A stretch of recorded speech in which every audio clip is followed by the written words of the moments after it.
আইনের বাইরে না, আমি আমি আমার বলছি যে আপনার আইনের বাইরের ব্যাপারটা তো পরবর্তীতে কমিশন দেখবে। অ্যাপিল করতে তো কোনো অসুবিধা নেই, এটা আইনের সাথে আমরা সম্পর্কিত কেন করছি?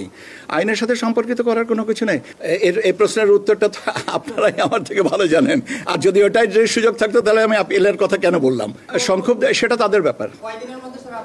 কদিনের ভিতরে আপিলের জন্য তো কোনো সময়সীমা আমি বলছি না। আপনি এখনো করতে পারেন, আগামীকালও করতে পারেন। এটা তো আপনার, আপনি করবেন কিনা এটা তো আপনার সিদ্ধান্ত।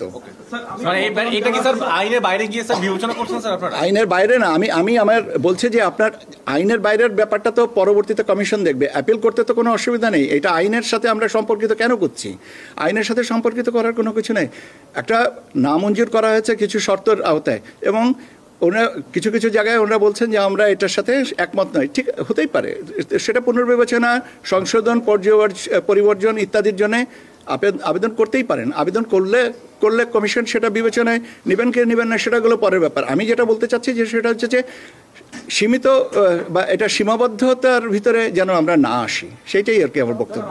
একটু জানা আছে স্যার, সেটা হচ্ছে যে আরপিওর 90 খ ধারা অনুযায়ী আপনারা যখন তাদেরকে নাকচ করে দিলেন, এরপর কি পূর্ববর্তীতে ইসির কাছে আপিল করা আইনে কভার করে কিনা?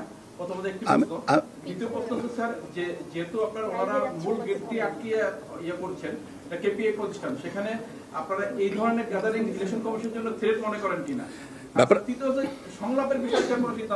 আচ্ছা, আমি তৃতীয়টা দিয়েই শুরু করি।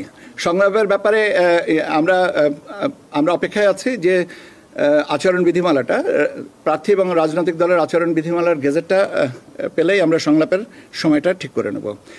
কেপিআই, অবশ্যই কেপিআইয়ের প্রতি আমরা সবাই সম্মান এবং শ্রদ্ধাশীল থাকব এটা। আর আরপিওর ধারাবাহিকতায় যদি সংশোধনের বিষয়টা নামঞ্জুর করার পরেও অ্যাপিলের বিষয়টা যদি থেকে থাকে, তাহলে এটা সে ব্যাপারে আইনগত ব্যাপারটা নিশ্চয়ই কমিশন সেভাবে দেখবেন। আমি বলছি, আমার কথাটা যেটা হচ্ছে যে কেউ যদি সংক্ষুব্ধ থাকেন কোনো বিষয়ে, তিনি যে কোনো সময় একটা আবেদন করে সেটা পুনর্বিবেচনার জন্য বলতে পারেন বলে আমি মনে করি। স্যার, তারেক বলছেন যে তিনি নিবন্ধন ছাড়া এই অনুষ্ঠান ভাঙবেন না, এমন কথা বলছেন।